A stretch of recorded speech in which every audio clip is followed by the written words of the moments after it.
Against the background of the recent worldwide demonstrations sparked by the brutal killing of George Floyd in the United States of America by the police, the extrajudicial killing of a young man in Delta State, Nigeria, by operatives of the Special Anti-Robbery Squad SARS sparked a wildfire of protest and ignited a George Floyd moment in Nigeria. Nigeria's Diamond Jubilee on October 1, 2020 coincided with many socio-economic crises being faced by citizens of Africa's largest country. Apart from a poorly managed COVID-19 pandemic, other social problems included rising cost of living, massive unemployment, and rising insecurity nationally. A key question to ask is, who were the protesters? Nigerian youths who want the status quo to change, who are fed with this old system of harassment, intimidation, a system that is not working, a system that has victimized virtually every successful young Nigerian. So as you are rising, as you are making attempts to come out of the frustrated position that the government and its system has kept you, the police now see you as an enemy, as a potential prey to be eaten up. I think we all know, as long as you live in Nigeria, you know who the protesters are, because the protest is still going on. Not in the way it was formerly, but I mean, people are still making their voices heard online. One of the very good things we saw about them is their patriotism. For the first time, we saw a community of people that shows so much love and attachment to the country. We have among them professionals, we have artists, we had citizens who spent all their lives here in Nigeria. We have among them those who schooled abroad and came home. Some of those who schooled and worked abroad for some time and came home. Us. For protesters, I think when the protest started, it was mainly, dissatisfied youths, people who were just dissatisfied with the way the country was being run, with the way the policemen were treating us.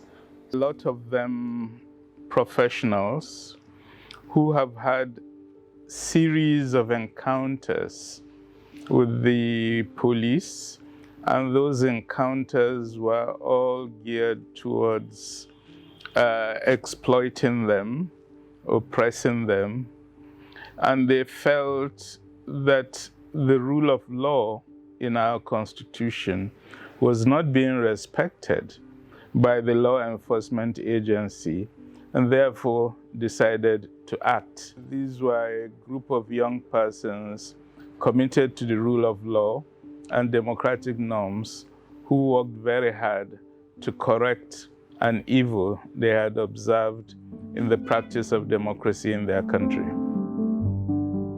The video of the extrajudicial execution of a young man, which trended nationally on the social media, angered the youths who spearheaded the anti-SARS protest.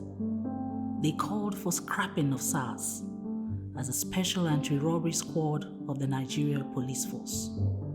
There is a budding frustration amongst a lot of Nigerians that is centered around bad governance. So it happened around that time when every Nigerian should be in a place of, reflecting what it means to be Nigerian, because it started beginning of October. Before the demonstration started, there were a lot of things leading up to videos. I started resurfacing online. The video of the boy in Ughelli who got thrown out the car was really what sparked everything. But around that time, a lot of videos were coming out, I started seeing so many videos that I hadn't seen before. People started talking about things that happened to them 2, 3, 4 years ago. And I think that general kind of sense of we're done with this was like a shared kind of thought of we're done with all that's been going on. We're done with being harassed. We're done with being killed for just living our lives too. So I think that was why the focus was mainly on End SARS at that point in time. The End SARS slogan resonated with a lot of people. It's an avenue for voices to be heard. There are people who felt, as a Nigerian, they've never had an opinion in any issue. You vote, your vote will not count. You will enroll for the national ID card, you will not see your ID card. You will want to get captured at the immigration office, you will go through hell. So the End SARS protest was basically the only thing that most Nigerians, okay, I don't have to register to participate. I don't have to pay money, I don't have to bribe anybody, I don't have to beg anybody to make my voice heard. So it was an opportunity for most Nigerians. It was beyond End SARS, it was beyond SARS. But basically, the End SARS was the originator of the other issues. Police brutality, if you've not been affected, it's more or less like coronavirus. If you've not been affected personally, at this point you know someone that has been affected personally. And I feel that was just how it worked. And End SARS is a serious issue on its own, one of the great cancers of our society, because I mean, if you can't trust the police, who can you trust? But a lot of other Nigerians whose issues might not have been SARS, like we have our younger ones in the universities still on strike. So a lot of the frustration just gathered and people needed an avenue to scream, I guess. And End SARS was a vehicle that came at the right time. I think in a sense, SARS was symbolic. It was symbolic about how law enforcement and security agencies in general work in Nigeria, which is to say, rather than keeping to the principles of the rule of law, they tended to have an attitude of torture, an attitude of exploiting people they encounter to racket them to get money from them. And these were behavioral patterns that was best or most expressed by SARS, but which is much more common of all the security and law enforcement agencies. It was a life and death situation. The tortures, the extrajudicial killings, the impunity with which these killings were done. And it didn't matter who anybody was, because what came through from the testimonies that the young people were given is that there was nobody to escalate any of the issues to. Any experience with the SARS agents, there was nowhere to seek redress. There was nowhere to escalate to. So it was a desperate life and death situation. To be meeting policemen on the road and the first thing they're saying is either asking you for bribe or stereotyping you to be something that you're not, because you may look like, oh, you have locks, you're driving a car. In fact, not even a luxurious car, it's just a car. That was, it was very backward. It was a backward way of thinking. It is a backward way of thinking because it hasn't stopped. So for them to have started targeting us and saying, look, because you look this way, because you earn this much, because you have this much in your bank account, you don't have the right to live, or I can shoot you and anything will happen or nothing will happen. That became a threat to our lives. Like, I know so many people who have had experiences and encounters with SARS and the stories are never good. So having that experience, so many people, and when you look at people who came out to protest, at least one person has had that experience. So it's now like necessary for an audit. Why exactly is this going on? And why is it so hard to change that system? No, sir, she knows that your brother for police work. Because of this man, sorry, sir, sorry. They will kill you. Me? I said they will kill you. Sorry, sir, sorry. Despite the focus on the atrocities of the Special Anti-Robbery Squad SARS, the youths in the fourth and fifth points of their 5-point demands, canvassed for overall police welfare.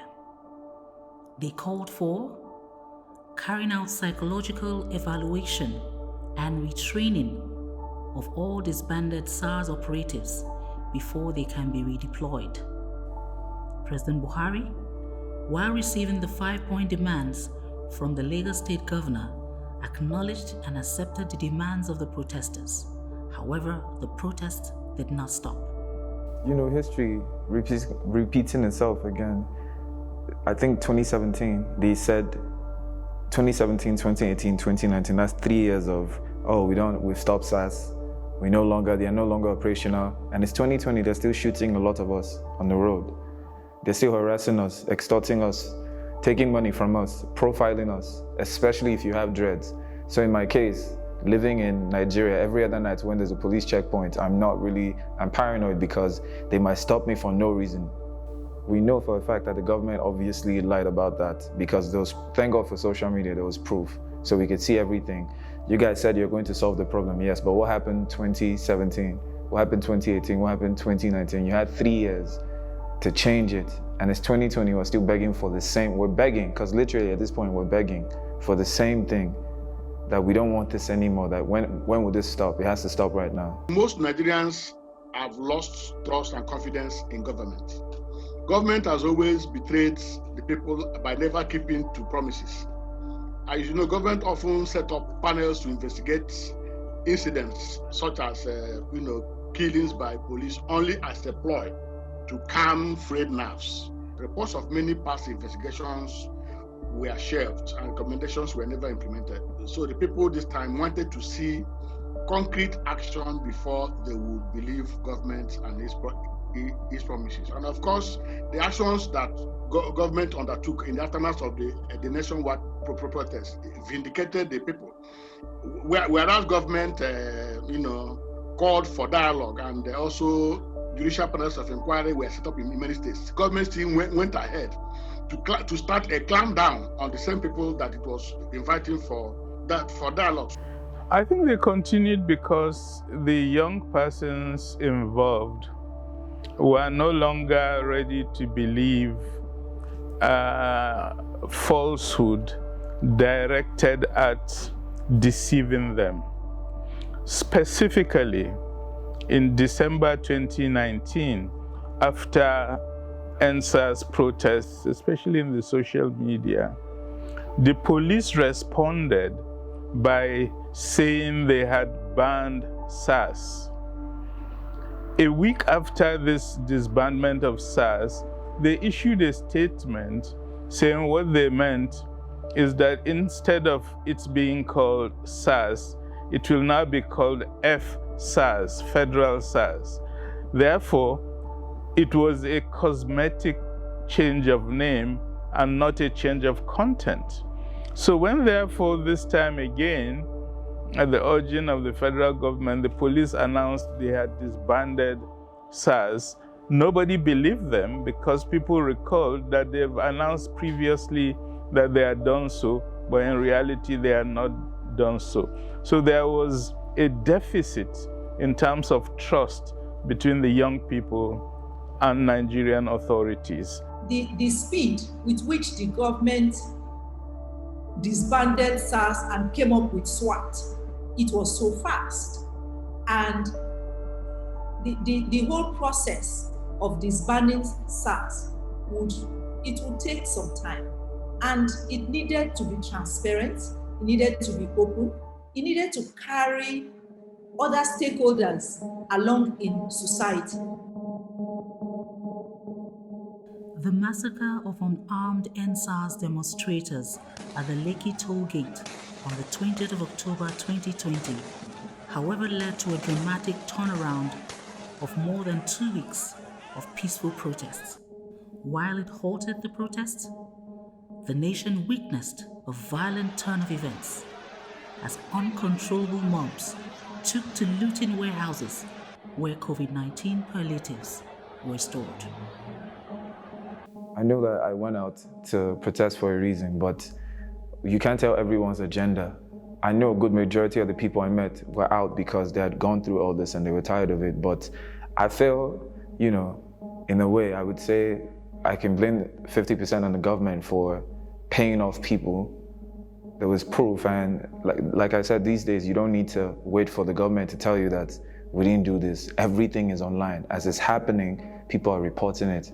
After the protests, after the Lekki massacre, after what happened in Abuja, it was just like a domino effect of so much, and you could say that, you know, it's an outrage of the people, you know, and how do you control that when you've really put people in this box for so long, and you can't keep beating somebody for so long and taking from them for so long, and, you know, depriving them for so long, and not expect them to ever try to like take what is theirs back. Don't forget, Nigeria has the largest percentage of people living in extreme poverty in the world. We have over 100 million people living in extreme poverty in this country. Therefore, you have lots of people who are hungry, lots of people who are disgruntled. When, therefore, the EndSARS movement started, and politicians in support of government were the first to hire thugs to break up the movement, these thugs saw an opportunity for them to do even more than being paid 2,000 naira, which is what a lot of them were paid, to disrupt the protest. They decided it was an opportunity for them to loot and to get something from a society and a state that does not provide for them. Nigerians are hungry. I'm not speaking for hoodlums, but the truth is that Nigerians are hungry, they are angry, and they saw the protest as an avenue for them to express their anger on their own way. That's what happened. You see the crowd in Jos. It will make someone want to go to near that place. It's hunger and frustration. At that point in time, their life no longer matters to them. Because the Nigerian system, the government has actually reduced the value of life here to zero. The point must be made very clearly that those who carried out those senseless attacks, the mayhem that we saw, the perpetrators were different from the EndSARS protesters, who remained peaceful even in the face of provocative attacks on them by hoodlums that were recruited, transported in official government vehicles, and unleashed on them to disperse them. The EndSARS protesters were resolute and peaceful until the government resorted to the desperate tactic of deploying the military to massacre its citizens at the Lekki toll gate.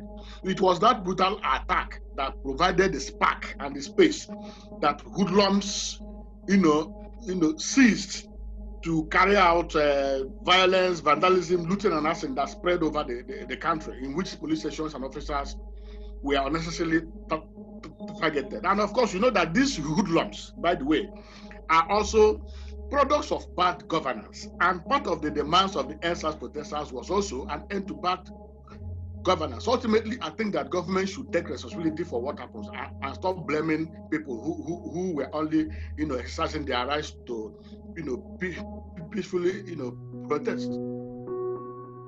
Though President Buhari had earlier accepted the demands of the protests, subsequent reaction from government officials ascribed the protest to disgruntled and leaderless youths. The government's response was poor, it was terrible. It was the worst thing we have seen in democracy so far. There were so many things they listed they were going to do, but the first one was changing the name of SARS to SWAT. That's like the same, different branding, but same set of people. Same package, but different branding.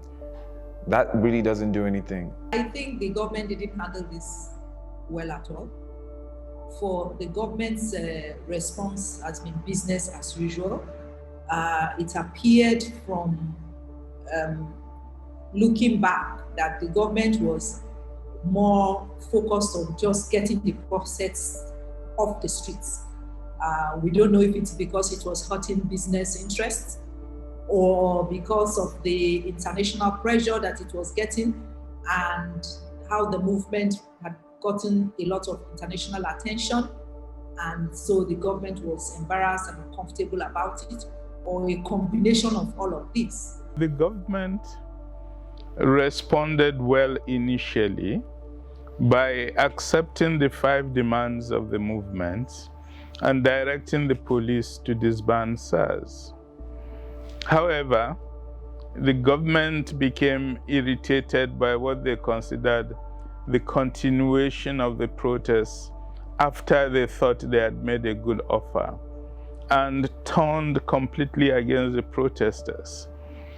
I think that created the situation where the lack of trust between the two parties deepened, and subsequently government action, especially the arrest of many of the protesters, but also closing the bank accounts of some of them, seeking to prosecute them for engaging in a perfectly valid citizen engagement, have worsened the relationship between the two. And I think it's always a problem when government refuses to listen to its young persons, because these are the future of the country. And if their interests are not taken on board, and if they are not listened to, and if they are subjected to state terror and harassment, then it bodes very badly for the future of the country. The federal government encouraged state governments to set up state panels of inquiry to investigate the cases of brutality and charge them to ensure justice to aggrieved victims and their relatives.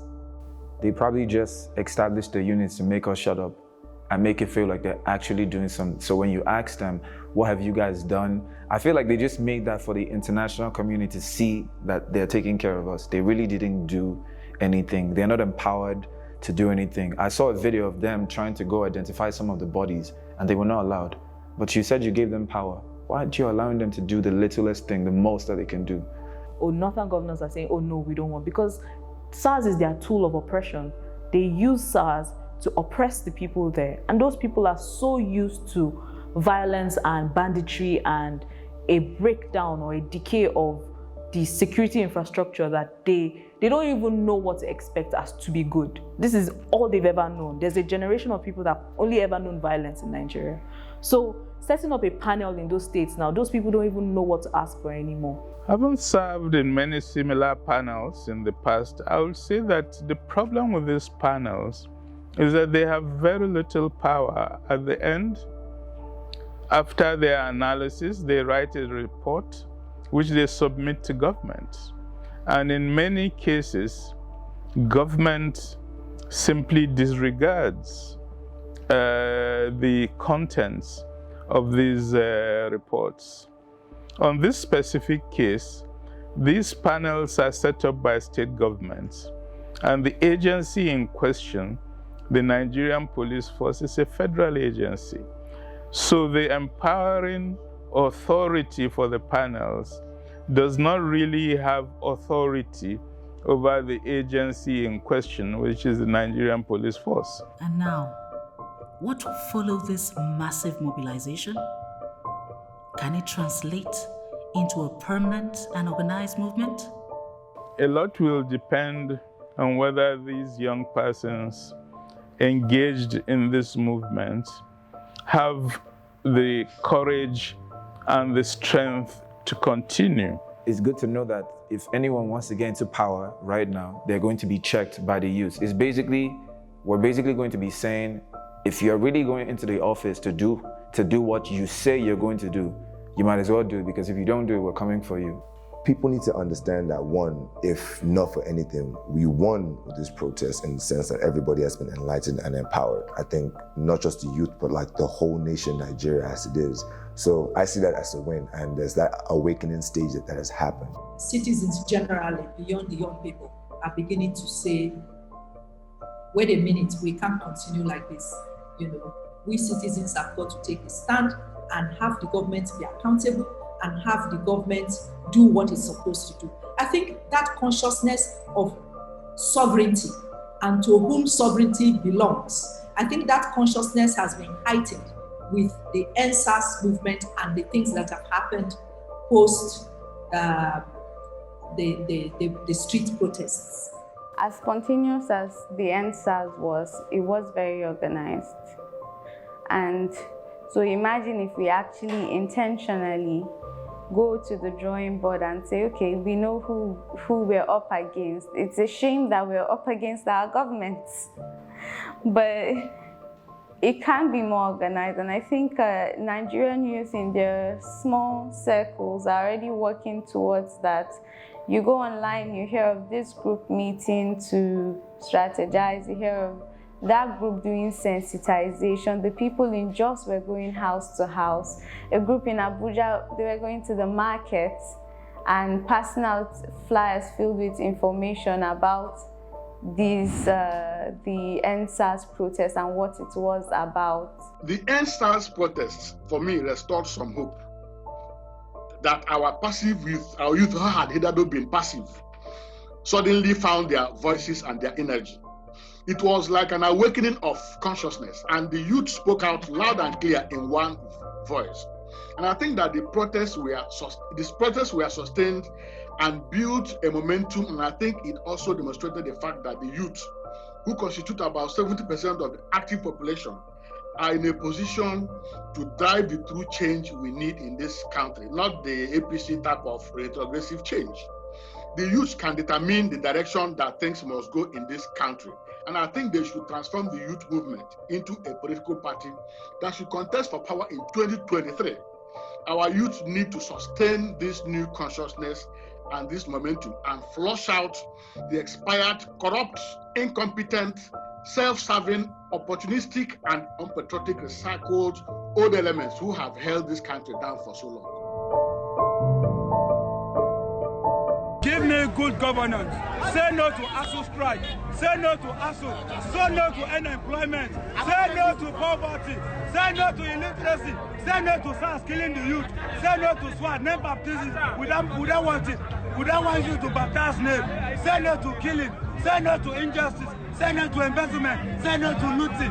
One Nigeria.